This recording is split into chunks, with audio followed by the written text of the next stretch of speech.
Lata Naxalite ಆದಮೇಲೆ ನಿಮ್ಮನ್ನೇನಾದರೂ ಸಂಪರ್ಕ ಮಾಡಿದ್ರಾ ಅಥವಾ ಆಗಲೂ ಕೂಡ ನಿಮ್ಮನ್ನು ನಕ್ಸಲಿಸಮ್ಗೆ ಸೆಳೆಯುವಂಥ ಕೆಲಸಗಳು ನಡೀತಿತ್ತಾ ಹೇಗೆ ಅಂತ?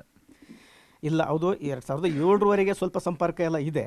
ಆದರೆ ಅವರು ನಮಗೆ ಯಾವುದೇ ಕಾರಣಕ್ಕೂ ಲತಾ ಅವರು ನಮ್ಮನ್ನು ಒಂದು ಬಹಿರಂಗವಾಗಿ ನಮ್ಮ ಬಗ್ಗೆ ಮಾತಾಡಿದ್ದು ಅಥವಾ ನಮ್ಮನ್ನು ಈ ಥರದ ಬನ್ನಿ ಅಂತ ಸೆಳೆದಿದ್ದು, ನಮ್ಮ ಇದಕ್ಕೆ ಬಂದಿದ್ದು ಭಾರಿ ಕಮ್ಮಿ. ನಮಗೆ ಇತರೆಯವರು ಬೇರೆಯವರು ನಮಗೆ ಪರಿಚಯ ಇಲ್ಲದಿದ್ದವರು ನಮಗೆ ಸ್ವಲ್ಪ ಹೆದರಿಸಿದ್ದು ಇದೆಲ್ಲ ಮಾಡಿದ್ದು ಬಿಟ್ಟರೆ ಲತಾ ಯಾವತ್ತಿಗೂ ಆ ಥರ ನಮ್ಮ ಮನೆಗೆ ಬಂದೇ ಇಲ್ಲ. ನಿಮ್ಮ ಊರಿನ ಜನ ಹೇಳೋಂಥದ್ದು ಮೂಲಭೂತ ಸೌಕರ್ಯಗಳನ್ನು ಕೊಡದೇ ಇರೋವಂಥ ಒಂದು ಕಾರಣಕ್ಕೋಸ್ಕರ ಲತಾ ನಕ್ಸಲೈಟ್ ಆಗಿರಬಹುದು ಅಂತ ಅನುಮಾನ ಪಡ್ತಿದ್ದಾರೆ. ನಿಜಾನ ಅದು ಅಂತ? ಒಂದು ಅಂಶದಲ್ಲಿ ಖಂಡಿತ ಇದೆ. ಯಾಕೆಂತ ಹೇಳಿದ್ರೆ ಇಲ್ಲಿ ಹಿಂದೆ ಒಂದು ಡಿಕ್ಲರೇಷನ್ನಲ್ಲಿ ಒಬ್ಬೊಬ್ಬರಿಗೆ ಒಂದು ಅಷ್ಟು ಇರೋದೇ ಈ ನಮ್ಮ ಮುಂಡ್ಗಾರಲ್ಲಿ ಒಂದು 5-6 ಮನೆ ಇದ್ದಾಗ ಹಿರಿಯವರಿಗೆ 2 ಎಕರೆ ಜಮೀನು ಬಂದಿತ್ತು. ಆ 2 ಎಕರೆ ಜಮೀನು 4-6 ಅಣ್ಣ ತಮ್ಮದಿಕ್ಲಿ ಭಾಗ ಆದಾಗ 10-20 ಗುಂಟೆ ಬಂದಿರೋದು. ಜೀವನಕ್ಕಾಗಿ ಸ್ವಲ್ಪ ಕೃಷಿ ಮಾಡಿಕೊಂಡು ಬದುಕ್ತಾ ಇದ್ದರು. ಅದಕ್ಕೆ ಯಾವುದೇ ರೀತಿಯ ಹಕ್ಕುಪತ್ರ ಕೊಡದೇ ಅರಣ್ಯ ಇಲಾಖೆಯಿಂದ ಕೇಸುಗಳನ್ನ ಹಾಕಿ ಕುದುರೆಮುಖ ಏನೋ IB ಫಾರೆಸ್ಟ್ ಕೇಸು, ಇನ್ನೂ ಯಾವುದೋ ಕೇಸು, ಕಾರ್ಕಳಕ್ಕೆ ಹೋಗಬೇಕು, ಆಮೇಲೆ ಇನ್ನೂ ಯಾವುದೋ ಕೇಸುಗಳು ಹೀಗೆಲ್ಲ ಹಾಕ್ತಾ ಬಂದರು. ಅಂಥ ಟೈಮಲ್ಲಿ ಸ್ವಲ್ಪ ಈ ಥರದ ವಿಚಾರವಂತರಾಗಿ ಇದ್ದ ಲತಾಗೆ ಸ್ವಲ್ಪ ಅದು ಮನವರಿಕೆ ಆಗಿತ್ತು ಅನಿಸ್ತದೆ. ಹಾಗಾಗಿ ಅವರು ಆ ದಾರಿ ಹಿಡಿದಿದ್ದಾರೆ. ಆಮೇಲೆ ಅಂಥ ಟೈಮಲ್ಲಿ ಇನ್ನೂ ರಸ್ತೆಗಳು ಕೂಡ ಇರಲಿಲ್ಲ. ಲತಾ ಈ ಹೋರಾಟಕ್ಕೆ ಹೋಗುವಾಗ ಇಲ್ಲಿ ಸುಮಾರು 2 ಕಿಲೋಮೀಟ್ರು ಒಂದು ಅಡ್ಕೇಸ್ ಅಂತ ಹಳ್ಳಿ ಇದೆ, 2-3 ಕಿಲೋಮೀಟ್ರಿಗೆ ಒಂದು ಉಡ್ತಾಳ ಅಂತ ಇದೆ. 2 ಭಾಗದಲ್ಲೂ ರಸ್ತೆ ಇರಲಿಲ್ಲ. 2 ಭಾಗದಲ್ಲೂ ನಾವು ಕಾಡಲ್ಲೇ ನಡ್ಕೊಂಡು ಹೋಗಬೇಕಿತ್ತು, ಕಾಡಲ್ಲೇ ಬರಬೇಕಿತ್ತು. ಇಲ್ಲಿಂದ ಕಾಯಿಲೆ ಆದರೆ ನಾವು ಎಷ್ಟೋ ಸಮಯ ಕಂಬಳಿ ಜೋಳಿಗೆ ಕಟ್ಟಿಕೊಂಡು ಹೊತ್ತುಕೊಂಡು ಹೋಗಿ ಅವರನ್ನು ಆಸ್ಪತ್ರೆಗೆ ಕೊಂಡೊಯ್ದಿದ್ದು ಉಂಟು.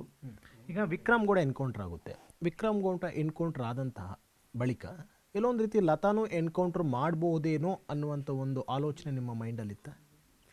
ಹಾಂ, ಅದು ಭಾಳ ನಮಗೆ ಫೀಲಿಂಗ್ ಆಗಿತ್ತು. ಯಾಕಂತ ಹೇಳಿದರೆ ನಮ್ಮ ಊರ ಹೆಣ್ಣುಮಗಳು ನಮ್ಮ ತಂಗಿನೇ ಇದ್ದಂಗೆ ತಂಗಿನೇ. ಈ ಥರ ಈಗ ಅನೇಕ ಜನ ಹೋರಾಟ ಅಂತ ಮಾಡ್ಕೊಂಡು ಹೋಗಿ ಯಾರಿಗೆ ದೇಶಕ್ಕೆ ಉದ್ಧಾರ ಆಯಿತು ಅಥವಾ ಯಾರಿಗೆ ಉದ್ಧಾರ ಆಯಿತು ಗೊತ್ತಿಲ್ಲ, ಆದರೆ ಅವರು ಜೀವನ ಬಲಿ ಕೊಟ್ಟುಬಿಟ್ರು. ಇದು ಬಹಳ ದುಃಖದ ಸಂಗತಿ. ಇದು ವಿಕ್ರಮ್ ಗೌಡ ಹತ್ಯೆ ಆದಾಗೂ ನಮಗೆ ಭಾಳ ಬೇಜಾರಾಯಿತು. ಹಾಗೆಯೇ ಯಾರೇ ವಿಕ್ರಮ್ ಗೌಡ್ರೇ ಆಗಿರಲಿ ಅಥವಾ ನಕ್ಸಲೈಟ್ರೇ ಆಗಿರಲಿ, ಪೊಲೀಸ್ನವರೇ ಆಗಿರಲಿ, ಎಲ್ಲರೂ ಮನುಷ್ಯರೇ, ಎಲ್ಲರೂ ಬಡತನದಿಂದನೇ ಬಂದಿರ್ತಾರೆ. ಈಗ ಯಾಕೆ ಅಂತ ಹೇಳಿದ್ರೆ ಅವರೂ ಒಂದು ಜೀವನೋಪಯೋಗಕ್ಕಾಗಿ ಪೊಲೀಸ್ ಕೆಲಸಕ್ಕೆ ಸೇರಿರ್ತಾರೆ, ಅವ್ರು ಕರ್ತವ್ಯ ಮಾಡಬೇಕಾಗ್ತದೆ. ಹಾಗೆಯೇ ಇವರು ಕಾನೂನು ಬಾಹಿರವಾಗಿ ಶಸ್ತ್ರಾಸ್ತ್ರ ಹಿಡಿದು ಹೋರಾಟ ಮಾಡೋದ್ರಿಂದ ಅವರು ಅದನ್ನು ನಿಭಾಯಿಸಲೇಬೇಕು. ಪೊಲೀಸ್ನವರು ನಾವು ತಪ್ಪು ಅಂತ ಹೇಳೋದು ಖಂಡಿತ ಸಾಧ್ಯ ಇಲ್ಲ. ಹೀಗೆ ಅವರು ವಿಕ್ರಮ್ ಗೌಡ್ರ ಹತ್ಯೆ ಆದಾಗ ನಾವು ತುಂಬ ನೋವಾಯಿತು. ಎಂದು ಲತನ ಹತ್ಯೆ ಆಗ್ಬೋದು, ಆವಾಗ ನಾವು ಅಂಥ ಪರಿಸ್ಥಿತಿನಲ್ಲಿ ಲತನ ನೋಡಬೇಕಲ್ಲ ಅಂತ ನಾವು ತುಂಬ ನಮಗೆ ಬೇಜಾರಾಯಿತು. ನಾನು ನಮ್ಮ ಸ್ನೇಹಿತರಿಗೆ ನಮ್ಮ ಊರವ್ರಿಗೆ ಹೇಳಿದೆ, ನೋಡಿ ಇಂಥ ಪರಿಸ್ಥಿತಿ ನಮಗೆ ಬರಬಾರ್ದು, ಇದಕ್ಕೆ ಏನಾದರೂ ನಾವು ಪ್ರಯತ್ನ ಮಾಡೋಣ. ಇಲ್ಲಿ ನಮಗೆಲ್ಲ ಪೊಲೀಸ್ ವರದಿ ಪ್ರಕಾರ ಲತಾ ಈ ಮುಂಡುಗಾರಿಗೆ ಬಂದಿದ್ದಾಳೆ ಅಂತ ಹೇಳ್ತಿತ್ತು. ನಾವು ಯಾರಿಗೆ ವಿಚಾರಿಸಿದ್ರು ನಮಗೆ ಮಾಹಿತಿ ಸಿಕ್ಕಲಿಲ್ಲ. ಈ ಥರದಾಗ ನಾವು ಕೂತು ನಮ್ಮ ಸ್ನೇಹಿತರು ರಾಜಶೇಖರ್ ಅವರು ಹೀಗೆಲ್ಲ ಮಾತಾಡಿದ್ವಿ, ಒಂದಷ್ಟು ಜನ ಸೇರಿಸಿಕೊಂಡು ಹೀಗೆ ಇಲ್ಲಿ ಏನಾದರೂ ಒಂದು ಪ್ರಯತ್ನ ಮಾಡೋಣ. ನಾವು ಈಗ ಅವರನ್ನು ಕೂರಿಸಿ ಮಾತಾಡಿ ಶರಣಾಗತಿಗೆ ಒಪ್ಸೋಣ, ಸರ್ಕಾರದ ಮುಂದೆ ಇಡೋಕ್ಕೆ ಪ್ರಯತ್ನ ಮಾಡೋಣ. ಅಂದರೆ ಅವರ ನಿಲುವು ನಮಗೆ ಬೇಕಾಗಿತ್ತು.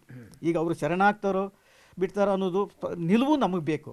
ನಾವು ಅದನ್ನು ಹೊರ ಪ್ರಪಂಚಕ್ಕೆ ನಾವು ಬಿಡಬೇಕು ಅಂತ ನಾವು ಯೋಚನೆ ಮಾಡಿಕೊಂಡು ಇಲ್ಲಿ ಜನ ನಮ್ಮ ಊರಿನವರು ಎಲ್ಲ ನಿರ್ಧಾರ ಪಟ್ಟು ಒಂದು ನಿರ್ಧಾರಕ್ಕೆ ಬಂದು ನಾವು ಪೇಜಾವರ ಮಠದ ವಿಶ್ವಪ್ರಸನ್ನ ಸ್ವಾಮೀಜಿಗಳನ್ನ ಭೇಟಿ ಮಾಡಿ, ಸ್ವಾಮಿ ನಮ್ಮಲ್ಲಿ ಈ ಥರದ ಸಮಸ್ಯೆಗಳೆಲ್ಲ ಇದ್ದಾವೆ, ಇದರಿಂದ ನಮ್ಮ ಜನಾಂಗಕ್ಕೆ ತುಂಬ ತೊಂದರೆ ಆಗ್ತಾಯಿದೆ ಅಂತ ಹೇಳಿಬಿಟ್ಟು ನಮ್ಮಲ್ಲಿ ಒಂದು ಸಭೆ ಮಾಡಿ ನಮಗೆ ಇದರಿಂದ ಸ್ವಲ್ಪ ಧೈರ್ಯ ತುಂಬ ಕೆಲಸ ಮಾಡಿ ಅಂದಾಗ ಅವರು ಒಳ್ಳೆ ಮನಸ್ಸಿಂದ ಬಂದು ಕಳೆದ ಡಿಸೆಂಬರ್ 14ರಲ್ಲಿ ಇಲ್ಲೇ ನಮ್ಮ ಇದೇ ಊರಿನಲ್ಲಿ ಒಂದು ಸಭೆ ನಡೆಸಿ ಎಲ್ಲ ಒಂದಷ್ಟು ವಿಚಾರಧಾರೆಗಳನ್ನ ನಾವು ಚರ್ಚೆ ಮಾಡ್ಕೊಂಡ್ವಿ.